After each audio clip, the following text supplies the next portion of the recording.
Good morning, everyone. Welcome to this joint presentation by Telerex and Meanwell. Today's topic is the BIC 2200, which is a new power supply from Meanwell, bidirectional. It can regenerate power back into the grid, so that's a novice, especially in this era of green energy. So it's a very beautiful add-on.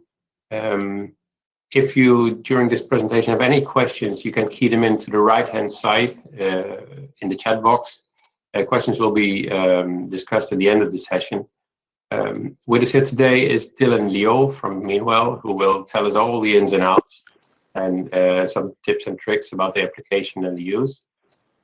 So take it away, Dylan. Okay, so first, very thanks for the invitation from the Telerex and the ALEX for this presentation. So my name is Dylan Liu. I'm working as a product specialist in Meanwell Europe.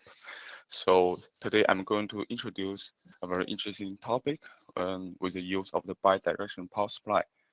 So I will start with a very quick overview of the battery energy storage system and also the predicted market. And then we will fast switch to the technical part. So we will have a look at the test configuration for the battery.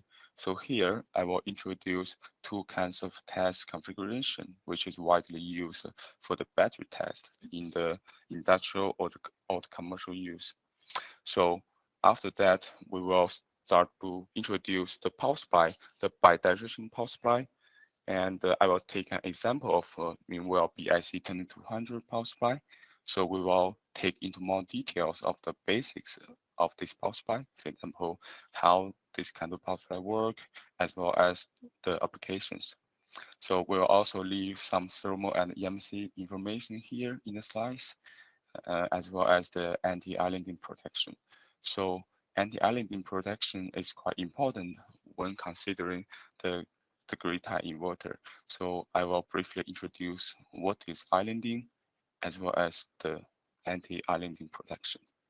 So due to the time limitation, we will not give you more videos about the demonstration, but I will leave some pictures. So in this demonstration example, I will give you some more explanations of the simulations for this bi-directional power supply, that how we use the external power supply and the electronic DC load to stimulate the behavior of the bi-directional power supply converters. So let's start with the overview of the battery energy storage. Here, we will have a quick look at what does a battery energy storage system look like. So this is a typical battery energy storage system within the use of the renewable energy of the PV solar. So the PV solar collect the energy from the sun, then transmit the energy, then convert the energy to the battery. So due to the benefit of the very high power density, also the efficiency of charge and discharge transition, the lithium-ion battery is widely used in this kind of battery energy storage system. And after charged, it could provide a stable power when there's no solar system energy available. So here comes with the widely use of the battery. And from this table, you can see or predict the investment on the energy storage installations. So based on the prediction of the Bloomberg New Energy Finance, it is predicted that the cost of the battery will be reduced about 50% until 2030, and it's quite likely to be reduced at about 80% level until 2040, based on the price at 2018. So as long as the booming of the energy storage investment, so we have a huge demand for the batteries. So here in this market, here are two main markets for to be used with the batteries. So one is the energy storage system, the other is the electric vehicles. So for a battery manufacturer, the test for the battery is quite important. So during the battery test, they need to know the capacity of the battery at different charging and discharging conditions in different thermal conditions. And they also need to know the life cycles of the battery. So here are some typical test increment on these slides to show you the test for the range of 5 volts until 1000 volts. So depends on different format of the battery. So the battery voltage could range from 5 volts for the battery cell until the 1000 for the battery pack. So during the battery test, so what is included in this battery test? So here are some typical battery test configuration I will introduce in the following 2 slides.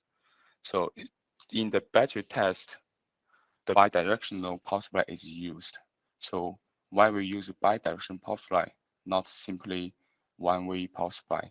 So the reason of this is very clear because of the benefit of the energy regeneration. So the energy, for example, coming from the discharge, the energy could be recycled and then reused for the charging functions or the other applications. So this is the first battery test configuration. You can see from left side to the right side, the AC-DC, the traditional AC-DC converter is connected from the AC grid and powered by the AC means, and then it generates a high voltage DC to the highway DC bus line. So here we just I mentioned the Miwa SSP 3400, which could generate a 400 high output voltage DC bus here, and then the multiple DC-DC bidirectional converter is used and connect to each battery test. So the DC-DC converter could be a CANbus protocol applied to monitor and control the battery test. So in this test configuration, there are 2 disadvantages. One is you need a precise control of the charge and the discharge control to make sure the highway DC bus line power is balanced. And the second is you might need to consider the isolation in the highway DC bus line because of the highway input to the DC-DC converter bidirectional. So here comes a second test configuration with the use of the bidirectional AC-DC converter. So also from left side to the right side, a bidirectional AC-DC converter is connected to the AC grid and the output was connected to the DC bus line. So based on the voltage model of the AC-DC converter, you can have a much lower DC bus line. And from the right side, the DC-DC converter is also used if you need the battery cell test for the timing control. And apart from that, you can connect the battery directly to the AC-DC converter. So in this way, you can make the battery model test, as we mentioned, with a voltage range less than 100 watts, for example. So in this way, you will save the cost of the actual DC-DC converter, as well as you can also make the discharge or the charging test for all the battery at the same time. So the energy could be collected and recycled to the AC grid for the electricity credit. So let's have a look at the specifications of BIC power supply. I think this is the most interesting part. And here comes the specifications. So we provide 4 kinds of voltage models from 12 volts to 96 volts with an efficiency above 90%. So it could provide the protections like similar with the normal power supply, and this is for the DC output voltage. It could provide OLP, OVP, and OTP. So considering the reverse power conversion, it could provide the anti-islanding protections. So that means after the AC loss from the AC grid, the power supply should be cut off within 2 seconds. We'll also explain this later. So the right picture shows you a typical test equipment system diagram with the use of the BIC 2200 in the test configuration system, as well as the meanwhile control monitor unit. So combined with the control monitor unit, you can simply use the web, you can simply control or monitor it from the web server through the internet. So the BIC 2200 could also be connected in parallel to provide a larger power range up to 11 kilowatts. So let's start to look at more details of the bidirectional power supply. So what is the bidirectional conversion? So as the name indicated, the bidirectional conversion means it could work from either AC to DC or DC to AC side. So when the power supply is working from AC to DC, it works simply as a power supply or the charger for the battery. So instead, when the power supply is working reversely from the DC to AC, the power supply is taking the energy from the DC side and then convert to AC to feed the AC power grid. So how does the bidirectional power supply work exactly? So let's have a look at in details. So basically, you can set the DC output voltage for the BIC power supply.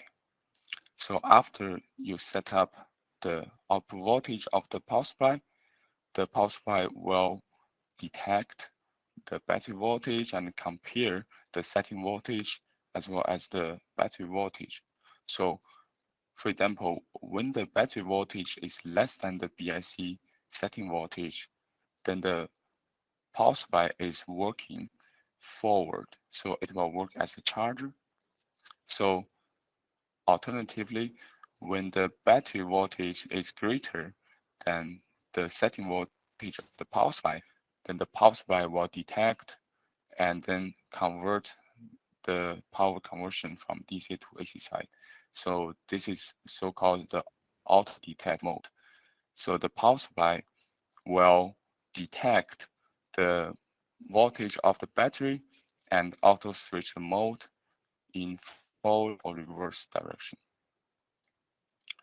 So alternatively, we also provide you the power supply with the digital protocol. So this is with the CANbus protocol communication. So with the CANbus protocol communication, you can simply use the power supply to monitor the voltage and current as well as the control.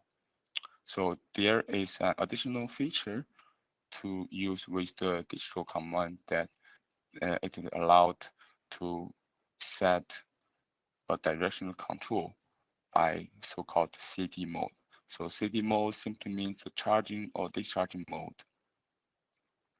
So the definition is quite clear that when we set the power supply in the charging mode, we expect the power supply is working in forward direction from AC to DC.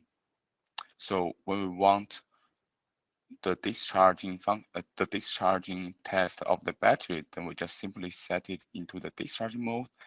So at this moment, the power supply will work in the reverse direction from DC to AC forcefully. But there are two false conditions because of the feature of the design that when we set the power supply in the charging mode, actually we want the power supply to work from AC to DC. So however, if the battery voltage is larger than the setting voltage of the power supply, so the power supply will be forcibly reflow but the power supply will detect this condition and limit the reverse current to 5%. So similarly, if you want to discharge the battery, but at this moment the condition is not the but at this moment it's not in a good operating condition. For example, the battery voltage is less than the setting voltage of your battery. You can find from the right picture that the charging current is limited to 5% only to reduce the damage. So based on the features and the basics of knowledge of the bidirectional power supply, let's make a summary based on the test configuration of so let's have a look at the applications. So based on the introduction of the battery test configuration in the last few slides. So it has two modes actually. So it has the auto detect mode or the program mode. So in the auto detect mode, it could be simply used with an external DC-DC bidirectional converter to further reduce the output voltage from the output of the power supply. So for example, if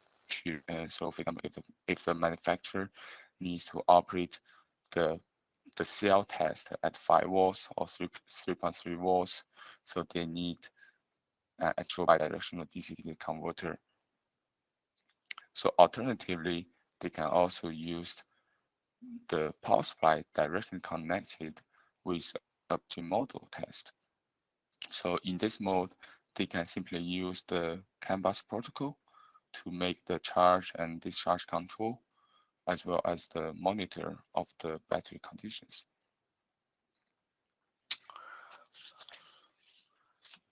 Okay, so here comes some information about the thermal and also the EMC conditions. So first, I would like to give a quick introduction for the thermal concerns. So based on the CB test report, we can find the unit could be used for a maximum operating altitude of 5,000 meters with the CB certificate. So however, in our evaluation of the thermal test based on the load as well as the ambient temperature, you can find this is evaluated based on the condition of the altitude less than 2,000 meters.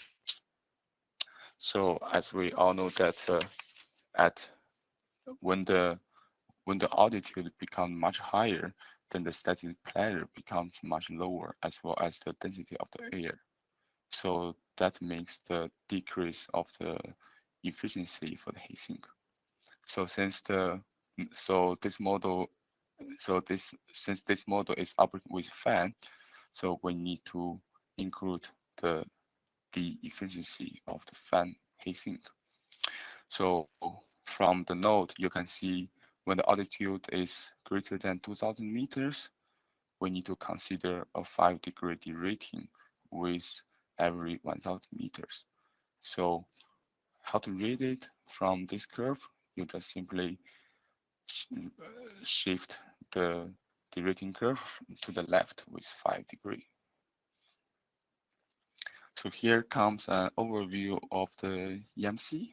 So this is based on the safety C2368. So here is just to give you some information for the EMC certificate, as well as some setup for the EMC emission. So from the left top picture, this is some setup prototype, and from the right side, you can see this is the real setup test for the conducted EMC emission test. So this is on the follow test with the BIC connected on the metal plate, as well as the LISN filter, which is required for this YAMC test. So also this is just to give you some information for the setup for the radiated emission test. So I will leave it on slides, and if you are interested, you can come back to have a look at the details. Okay, so let's continue to the EMC filter, because for the EMC test, please notice that you might need to connect an external filter to meet all the EMC requirement in your system. So here I give you the schematic circuit as well as parameters which could be referred in our EMC test report. Okay, so let's continue to a very important protection, which is called islanding. So what is islanding? So islanding is a condition in which a distributed generator continues to power a location, even though an external electrical grid power is no longer present. So that means from the right picture, you can see the simple explanations of what is islanding. So basically, the inverter is connected to the main load as well as the power line, as well as the power supply line close to the main load.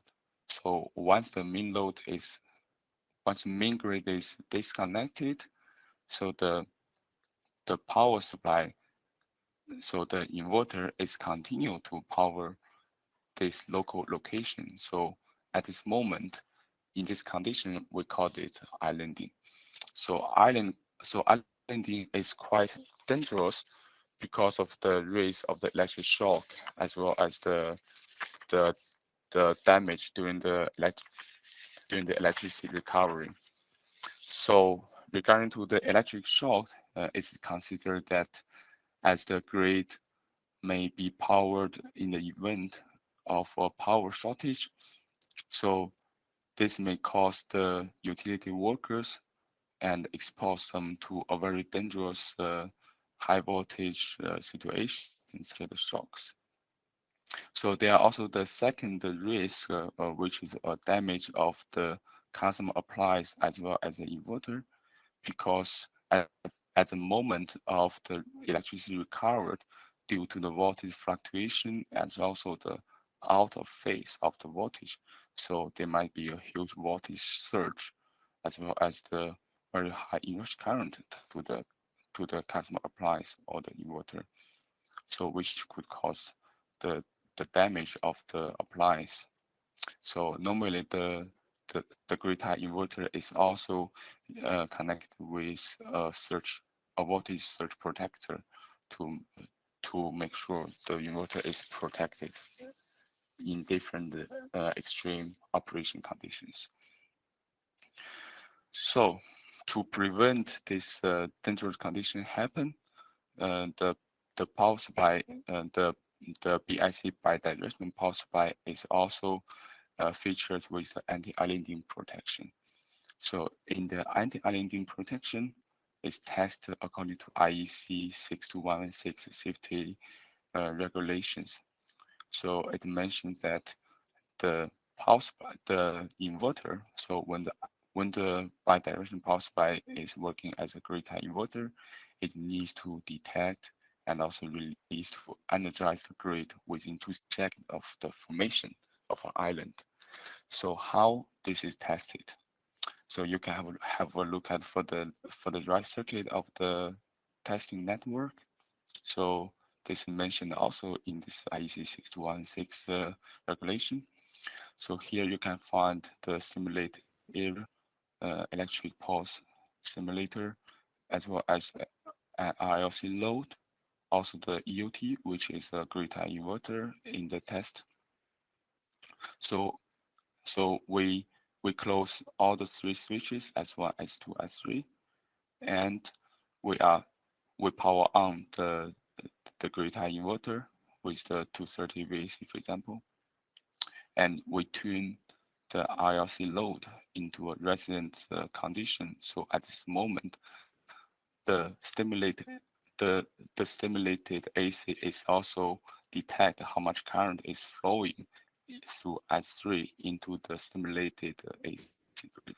So with the fine tuning of ILC load, the current will flowing into the ILC load totally through S1. So after this, so within this condition, we open S3, and then at this moment, S1 and S2 are closed. So it forms the condition, the similar condition with the inverter as well as the AC grid. So at this moment, we open S1. So we stimulated the condition of the island formation. So then we need to measure the time of the inverter from the open of S1 to the no load shutdown. So the device should shut down without continuing provide the power once the S1 is open. So during this period, it should be within 2 seconds. So for this application, we highly recommend you to also connect a safety approved circuit breaker at the front of the AC side of the bidirectional power supply to make the further safety protection for the whole system. Okay, so finally, I want to give you some explanations of the demonstration. So we use a BIC power supply as well as the AC/DC power supply with the DC load to stimulate the conditions in different charging and discharging condition functions. So in the first step, this is the circuit. This is the system configuration of the whole test. So in the first step, well, we connect you can find the AC means with the circuit breaker is connected to the AC port of the BIC power supply, and the DC side is connected to the RSP 3048 as well as the DC load. So RSP 3048 is a normal AC/DC converter with 48 output voltage. So at this moment, so at this moment, you can find we also switch on the DC load and set it into 46 volts. So because of the output voltage, the DC load is simulated as a battery. So as we mentioned in the previous slides, because the battery voltage is lower than the BIC setting voltage. So at this moment, the power supply is working as a charger from AC side to DC side. However, in the second test, we want to stimulate the discharging function that we switch off the DC load and we apply AC/DC power supply with 50 volts to stimulate the battery with a battery voltage and 50 volts. So at this moment, because the setting voltage of the BIC unit, which is in the middle, so the bidirectional power supply has a setting voltage of 48, and because of the higher voltage of the battery, so it detect and switch automatically in the reverse mode. So at the moment, you can find the power supply is working reversely from DC to AC. So the AC is recycled then.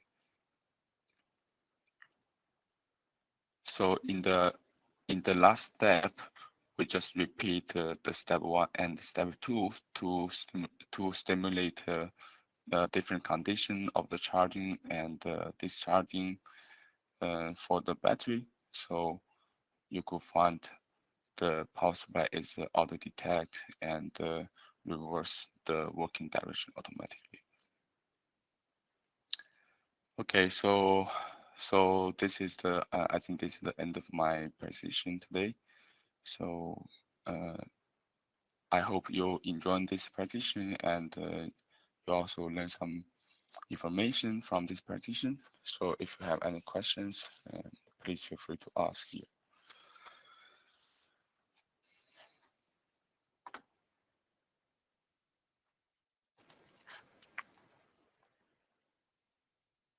Okay, so yeah, from the public chat, I found a few questions here, and I found the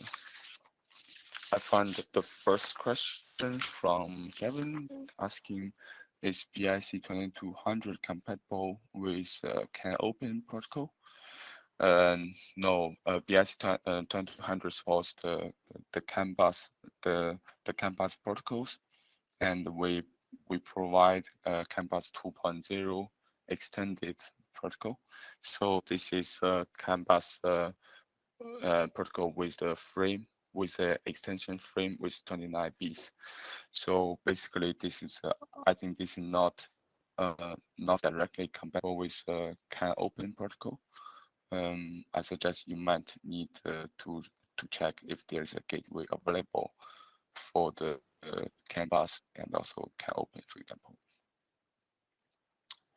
So the second question from Sebastian is, could BIC be regarded as a grid-tie inverter? Basically, BIC is a bidirectional power supply.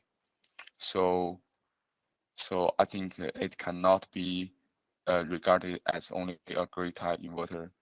So because it can operate in either way, in forward or the reverse way. So as well as the specification, I think this is not especially designed for the grid-tie inverter, because normally for the grid-tie inverter with the PV arrays, the high input voltage specification is required.